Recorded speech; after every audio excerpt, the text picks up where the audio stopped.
नमस्कार दोस्तों, आप सभी का बहुत बहुत स्वागत है विजय धनुष एकेडमी के इस ऑनलाइन लर्निंग प्लेटफॉर्म पे। मेरा नाम है अनुराग साउ। जैसा कि आप सबको पता है, मैं इलाहाबाद यूनिवर्सिटी बीकॉम पार्ट 2 यानी बीकॉम सेकेंड ईयर से रिलेटेड एक सब्जेक्ट है ऑडिटिंग, जिसको मैं आपको पढ़ा रहा हूँ। पूरा सब्जेक्ट मैं डिटेल में आपको पढ़ाऊंगा। मैंने बहुत से टॉपिक्स कवर कर चुका हूँ और बहुत से टॉपिक कवर करने वाला हूँ। तो मैंने क्या क्या पढ़ा दिया मैं शॉर्ट में आपको बता देता हूँ थोड़ा यहाँ पे।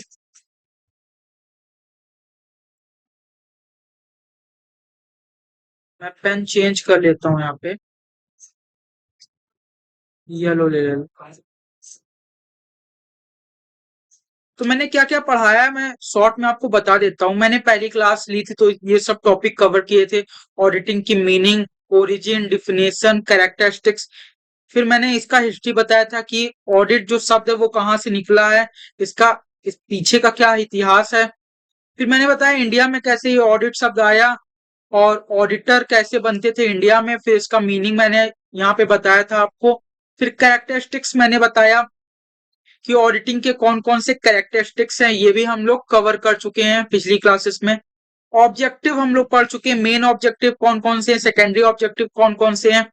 मैंने फिर मेन ऑब्जेक्टिव को डिटेल में आपको पढ़ाया, फिर यहाँ पे सेकेंडरी ऑब्जेक्टिव को डिटेल में पढ़ाया।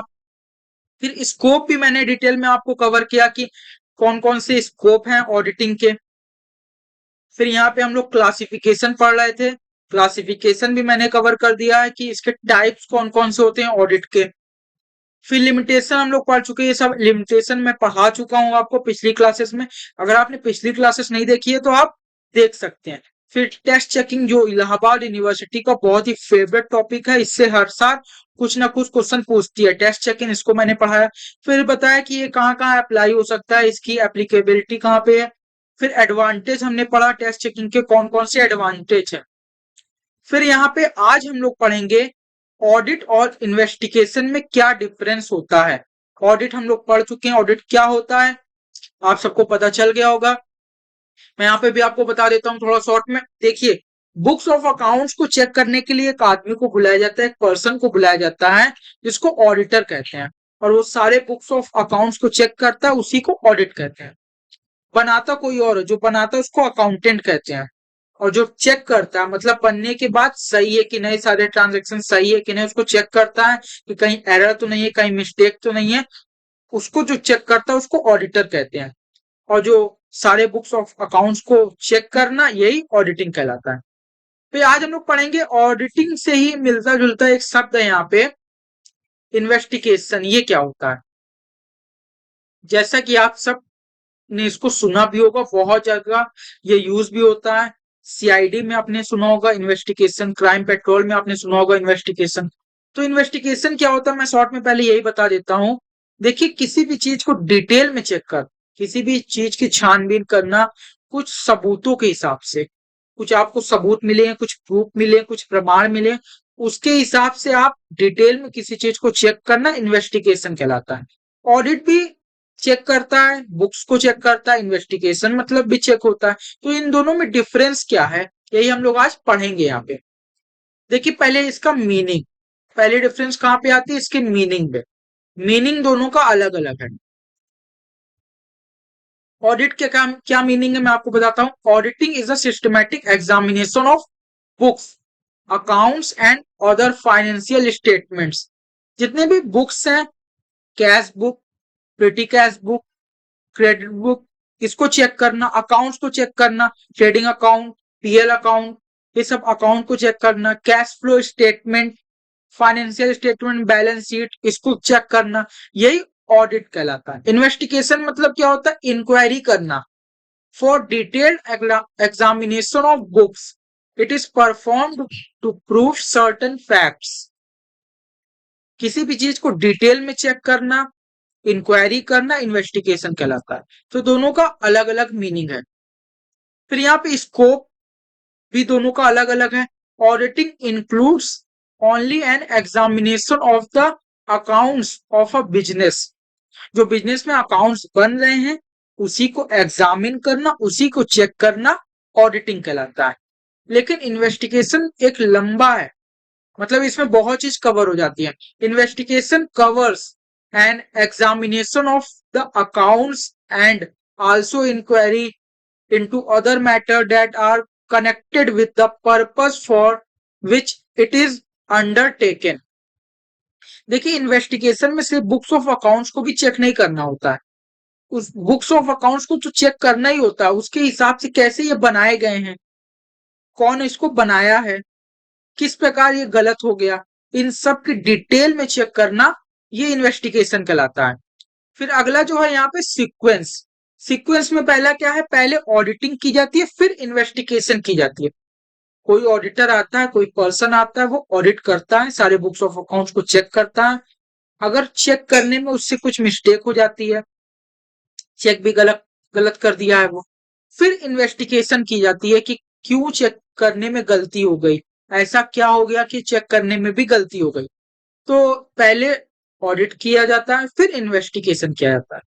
Nature of checking, auditing is a general examination, ये जनरल एग्जामिनेशन है, मतलब एक पर्सन आएगा, साधारण बुक रहेगा, अकाउंट्स रहेगा, उसको चेक करेगा। लेकिन investigation is a detail and depth examination, investigation में डिटेल में चेक किया जाता है। देखिए सीआईडी में होता नहीं है, कुछ केस हो जाता है तो उसको डिटेल में चेक किया जाता है कि कौन था, किस पहलू के द्वारा ये हुआ है, मतलब कौन उसको अंजाम दिया था, ये भी चेक किया जाता है। तो इन्वेस्टिगेशन एक डिटेल एग्जामिनेशन है। परफॉर्म्ड बाय, कौन इसको परफॉर्म करता है, and auditing is to be conducted by a chartered accountant.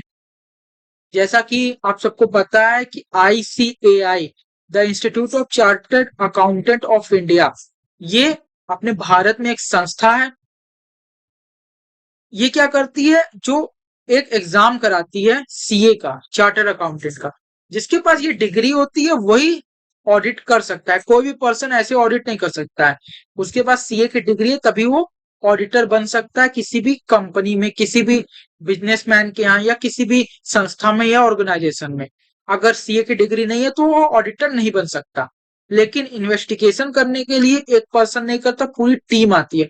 Auditor एक पर्सन भी कर सकता है, ऑडिट करने के लिए एक पर्सन काफी है, एक पर्सन आएगा वो सारे अकाउंट्स को चेक कर सकता है। लेकिन इन्वेस्टिगेशन करने के लिए एक बड़ी टीम आती है, एक बड़ी सी टीम आती है, उसमें कई सारे मेंबर होते हैं, उनको एक्सपीरियंस होता है, वो उनको ट्रेनिंग दी जाती है, फिर वो इन्वेस्टिगेट करते हैं। Time period, auditing is done by every year. Auditing क्या है ना, एवरी ईयर कराई जाती है। बहुत सी कंपनियों में तो ऑडिट कंपलसरी है, सरकार ने भी बहुत सी कंपनियों में ऑडिट को कंपलसरी कर दिया गया। लेकिन इन्वेस्टिगेशन तभी कराया था जब इसकी रिक्वायरमेंट होती है। ऑडिटिंग हो गई थी, कुछ गलती पाई गई, शेयर होल्डर्स ने कहा कुछ गलती है, ये सरकार को लगा कि इस कंपनी में कुछ गड़बड़ चल रही है, फिर वो अपना इन्वेस्टिगेशन कराती है। Necessary, as per the company act auditing is compulsory. मैंने जैसे बताया कि ऑडिटिंग बहुत सी कंपनियों में कंपलसरी है, वहां पे अगर आप ऑडिट नहीं कराएंगे तो शायद आपका जो लाइसेंस होता है कंपनी का वो भी कैंसिल कर दिया जाए। तो गवर्नमेंट बहुत सी कंपनियों में कंपलसरी करके रखी है, ऑडिटिंग आपको कराना ही पड़ेगा। लेकिन इन्वेस्टिगेशन कंपलसरी नहीं है, आपके ऊपर है। अगर आप जानना चाहते हैं कि ऑडिटिंग में क्या गलती हुई तो इन्वेस्टिगेशन कराइए, वरना ना कराइए, ये आपके ऊपर है। तो ये क्या था, ये डिफरेंस था किसमें, इन्वेस्टिगेशन और ऑडिटिंग में। इसको जब आप बुक से पढ़ेंगे तो और अच्छे से आपको समझ में आएगा। फिर यहाँ पे एक टॉपिक आज हम लोग कवर करेंगे, इंटरनल चेक। ये भी इलाहाबाद यूनिवर्सिटी द्वारा बहुत ज्यादा पूछा जाता है कि इंटरनल चेक क्या होता है, इसके ऑब्जेक्टिव बताइए, इसके कैरेक्टरिस्टिक्स बताइए। तो इसको आज हम लोग कवर कर लेते हैं कि क्या होता है इंटरनल चेक। देखिए, तो आइए समझते हैं इंटरनल चेक होता क्या है। जैसा कि मैंने सामने यहाँ पे लिखा भी है ताकि आपको समझ में आ जाए। Internal check is the arrangement of work in such a way that another person automatically check the work of one person। उम्मीद करता हूं बिल्कुल नहीं समझ में आया होगा आपको, तो समझ में कैसे आएगा मैं आपको समझाता हूं। देखिए इंटरनल चेक होता क्या है, किसी ऑर्गेनाइजेशन एक ऐसा सिस्टम बना दिया जाता है, एक ऐसा सिस्टम बना दिया जाता है जिसमें एक व्यक्ति का काम दूसरे व्यक्ति पर डिपेंड होता है, एक पर्सन का काम दूसरे पर्सन पर डिपेंड होता है। अगर वो अपना काम पूरा नहीं करेगा, दूसरा पर्सन अपना काम स्टार्ट नहीं कर सकता। यही क्या है? Internal check. देखिए, किसी कंपनी में बहुत सारे डिपार्टमेंट होते हैं, जैसे प्रोडक्शन डिपार्टमेंट, फिर यहाँ पे होता है finance department, sales department, advertisement department. तो बहुत सारे advertisement department, sales department, finance department, product department, बहुत सारे डिपार्टमेंट होते हैं किसी कंपनी में। अब यहाँ पे देखिए, एक का काम दूसरे पे डिपेंड है, ये इंटरनल चेक है। फाइनेंस डिपार्टमेंट अगर मनी नहीं देगा या फंड नहीं देगा तो प्रोडक्शन होगा कैसे? अगर प्रोडक्शन नहीं होगा तो सेल डिपार्टमेंट किसको सेल करेगा? या प्रोडक्ट ही नहीं है तो किसको सेल करेगा? एडवर्टीजमेंट डिपार्टमेंट,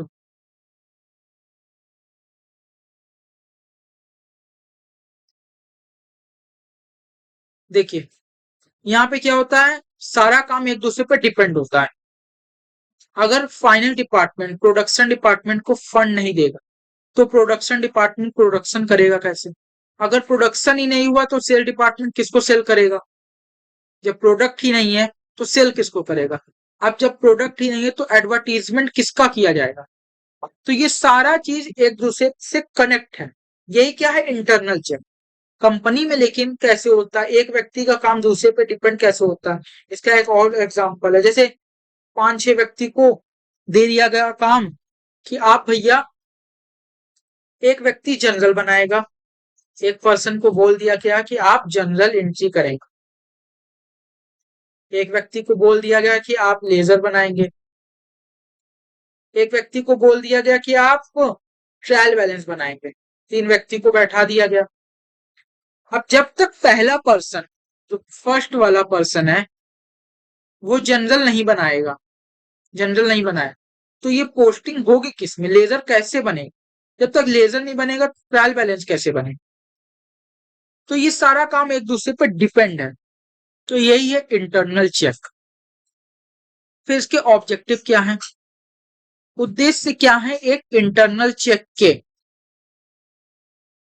ये मैंने हेडिंग यहाँ पे लिखी है, इसको मैं एक्सप्लेन करूंगा।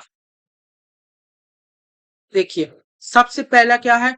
Prevention of errors and frauds. जितने भी एरर्स हो रहे हैं, जितने भी फ्रॉड्स हो रहे हैं किसी कंपनी में, उससे इसको रोका जा सकता है। कैसे? एक व्यक्ति का काम दूसरे पे डिपेंड है, जब तक पहला व्यक्ति काम खत्म नहीं करेगा दूसरा अपना काम स्टार्ट नहीं कर सकता। तो फ्रॉड भी कम होगा, सीधा पता चल जाएगा कि कौन सा व्यक्ति गड़बड़ कर रहा है, कौन सा व्यक्ति मिस्टेक कर रहा है, कौन सा व्यक्ति फ्रॉड कर रहा है, इससे पता चल सकता है। और जो हेड ऑफ डिपार्टमेंट है, मतलब एचओडी लोग हैं, वो जान सकते हैं, तो टॉप पे लोग बैठे हैं वो जान सकते हैं कि कौन सा पर्सन फ्रॉड कर रहा है यहाँ पे। तो इसको रोकने में एक बड़ी, तो फ्रॉड को रोकने में एक बड़ा कामगार ये साबित होता है कि बहुत अच्छा ये टूल की तरह यूज होता है इंटरनल चेक। अगर ये किसी कंपनी में है तो बहुत ज्यादा इसको यूज किया जाता है, क्योंकि इससे रोका जा सकता है कोई बड़ी मिस्टेक को, कोई बड़े फ्रॉड को अंजाम देने से रोका जा सकता है। फिर division of work. Internal check में कई व्यक्तियों को वर्क बांटा जा सकता है। बांटा जाता है, कैसे बांटा जाता है? एक्सपीरियंस के हिसाब से, ट्रेनिंग के हिसाब से, एबिलिटी के हिसाब से। कई सारे पर्सन, कौन कौन से एक्सपीरियंस उनको अलग कर दिया जाएगा, कौन कौन सी एबिलिटी किसके पास है, फिर उसके हिसाब से वर्क बांटा जाएगा। फिर ट्रेनिंग उनकी किस हिसाब से हुई है उसके हिसाब से वर्क बांटा जाएगा। तो इस हिसाब से वर्क को डिवाइड किया जाता है, इसी को डिवीजन ऑफ वर्क कहते हैं। अलग अलग पर्सन को अलग अलग वर्क बांट दिया जाता है। फिर यहाँ पे डिटर्मिनेशन ऑफ रिस्पॉन्सिबिलिटी। हर एक पर्सन की अपनी एक रिस्पॉन्सिबिलिटी होती है, क्योंकि पहला पर्सन काम कंप्लीट नहीं करेगा दूसरा शुरू कैसे करेगा, दूसरा काम कंप्लीट नहीं करेगा तो तीसरा कैसे शुरू करेगा। तो हर एक की अपनी अपनी रिस्पॉन्सिबिलिटी होती है, अपना अपना दायित्व होता है, अपना अपना जिम्मेदारी होता है, जिससे एचओडी जो होते हैं, जो हेड ऑफ डिपार्टमेंट होते हैं, जो टॉप पे लोग बैठे होते हैं, वो जान सकते हैं कि किसकी कौन सी रिस्पॉन्सिबिलिटी है। जैसे मैंने एग्जांपल दिया था, प्रोडक्शन डिपार्टमेंट की रिस्पॉन्सिबिलिटी क्या है, फाइनल डिपार्टमेंट की रिस्पॉन्सिबिलिटी क्या है, तो सब अपना अपना काम सबको मालूम रहता है। तो ये अच्छा रहता है किसी कंपनी में। फिर अगला जो आता है early detention of errors and frauds. इससे डिटेक्ट कर लिया जाता है, जल्दी पता कर लिया जाता है कि फ्रॉड कहाँ पे हो रहा है। क्योंकि क्योंकि कंपनी में एक ऐसा सिस्टम बनाया था जो फ्रॉड कर रहा है, मतलब बदल दिया था काम को। ऐसे पहला पर्सन काम कर रहा है जनरल बनाने का, उसको लेजर बनाने का काम दे दिया जाता है। जो लेजर बना रहा है उसको जनरल बनाने का काम दे दिया जाता है। फिर बहुत से एम्प्लॉय को छुट्टी पे भी भेज दिया जाता है, ताकि हमको पता चल सके कि कहाँ पे फ्रॉड हो रहा है। तो इस प्रकार जो एचओडी होते हैं, जो टॉप पे लोग बैठे होते हैं, वो पता करते हैं कि आखिर फ्रॉड कहाँ पे हो रहा है, कहाँ पे मिस्टेक हो रही है, कौन सा पर्सन फ्रॉड कर रहा है, ये भी पता कर लिया जाता है इस सिस्टम के द्वारा। इसका नाम है internal check. Early preparation of final account. सबको अपना काम पता होता है कि मुझे ट्रेडिंग अकाउंट बनाना है, मुझे प्रॉफिट एंड लॉस अकाउंट बनाना है, मुझे बैलेंस शीट बनाना है। इसका एक और एग्जांपल ले सकते हैं हम लोग कि किसी व्यक्ति को हम लोग दे दिए कि आप फाइनल अकाउंट का ट्रेडिंग अकाउंट बनाइए, ट्रेडिंग अकाउंट आप बनाइए। दूसरे व्यक्ति को दे दिए कि आप प्रॉफिट एंड लॉस अकाउंट बनाइए। फिर तीसरे व्यक्ति को दे दिए कि बैलेंस शीट बनाइए। अब जब तक ट्रेडिंग अकाउंट वाला पर्सन ट्रेडिंग अकाउंट नहीं बनाएगा, क्योंकि इसमें ग्रॉस प्रॉफिट निकलता है, आप सबको पता है। ये क्या होता है, ये इसमें क्रेडिट साइड लिखा जाता है। तो जब तक ये ग्रॉस प्रॉफिट निकलेगा नहीं, तो प्रॉफिट एंड लॉस अकाउंट बन नहीं सकता। और क्या होता है, प्रॉफिट एंड लॉस अकाउंट में भी नेट प्रॉफिट निकलता है। तो जब तक नेट प्रॉफिट नहीं निकलेगा, बैलेंस शीट के कैपिटल में इसको ऐड नहीं किया जा सकता, क्योंकि ये कैपिटल में ऐड होता है नेट प्रॉफिट। तो इसलिए क्या है, सबको अपना काम पता है कि मुझे ट्रेडिंग अकाउंट बनाना है, मुझे प्रॉफिट एंड लॉस अकाउंट बनाना है, मुझे बैलेंस शीट बनाना है। तो ये बैलेंस शीट का, क्योंकि सबको अपना काम पता है, तो इंटरनल चेक बहुत अच्छा हो जाता है किसी कंपनी में। जो पर्सन है वो अपना काम सही से करते हैं, क्योंकि फिर उनको नौकरी से भी निकाला जा सकता है अगर वो काम में कुछ फ्रॉड करते हैं या अपनी रिस्पॉन्सिबिलिटी को सही से नहीं निभाते हैं। Reliability of books of accounts. जो बुक्स ऑफ अकाउंट्स है वो रिलायबल होते हैं, क्योंकि एक पर्सन तो बना नहीं रहा है, सबको अपना काम बांटा गया है, सब पर्सन मिलके किसी बुक्स ऑफ अकाउंट्स को बनाए बनाए रहे हैं। तो इससे क्या होता है, रिलायबल होता है, उस पर भरोसा किया जा सकता है। जो शेयर होल्डर्स है वो ऐसी कंपनी को ज्यादा रिलायबल मानते हैं, ज्यादा विश्वसनीय मानते हैं, क्योंकि ऐसी कंपनी में बुक्स ऑफ अकाउंट्स एक पर्सन बनाने लगे, बहुत सारे पर्सन मिलके किसी बुक्स ऑफ अकाउंट्स को बना रहे हैं, क्योंकि ऐसे में फ्रॉड होने की जो संभावना है वो बहुत ज्यादा कम हो जाती है। फिर अगला जो है मोरल चेक। ये क्या होता है, नैतिक दबाव पड़ता है कि अगर हम अपना काम कंप्लीट नहीं करेंगे तो दूसरा अपना काम शुरू कैसे करेगा। वो एचओडी से बोल सकता है, वो जो जो टॉप पे लोग बैठे हैं उनसे बोल सकता है कि मुझे काम मिला नहीं इसलिए मैंने किया। जो तीसरा पर्सन है वो भी दूसरे पे डिपेंड है, अगर दूसरा अपना काम कंप्लीट नहीं करेगा तो तीसरा अपना काम स्टार्ट कैसे करेगा। तो ये बहुत अच्छा सिस्टम है, बहुत अच्छा कंट्रोल इससे होता है। इंटरनल कंट्रोल भी मैं पढ़ाऊंगा, उसमें भी ये इंटरनल चेक बहुत ज्यादा काम आता है। तो मोरल दबाव पड़ता है, ऊपर से प्रेशर आता है कि किसी कंपनी में हमको ये काम करना है। तो ये था ऑब्जेक्टिव्स किसके, इंटरनल चेक के। जब आप बुक से पढ़ेंगे तो ये ज्यादा अच्छे से आपको समझ में आएगा, एक बार इसको आप रिवाइज कर सकते हैं घर पर। ऑब्जेक्टिव्स था ये किसके, इंटरनल चेक के। बाकी और भी टॉपिक मैं आपको कवर करूंगा। मैंने आज क्या क्या कवर किया मैं बता देता हूँ थोड़ा। ऑब्जेक्टिव मैंने पढ़ाया, सारे जितने भी ऑब्जेक्टिव हो सकते थे। फिर यहाँ पे इंटरनल चेक क्या होता है, मीनिंग हमने समझा एग्जांपल्स के साथ। यहाँ पे हमने क्या समझा, डिफरेंस क्या होता है ऑडिट में और इन्वेस्टिगेशन में, क्योंकि ये दोनों शब्द सुनने में एक जैसे लगते हैं, तो इसमें क्या डिफरेंस है। बाकी पिछली क्लासेस में मैंने टेस्ट चेकिंग कंप्लीट किया था और भी बहुत से टॉपिक कवर किए थे। तो वीडियो देखने के लिए आप सबका बहुत बहुत धन्यवाद, बहुत बहुत शुक्रिया। Thank you so much.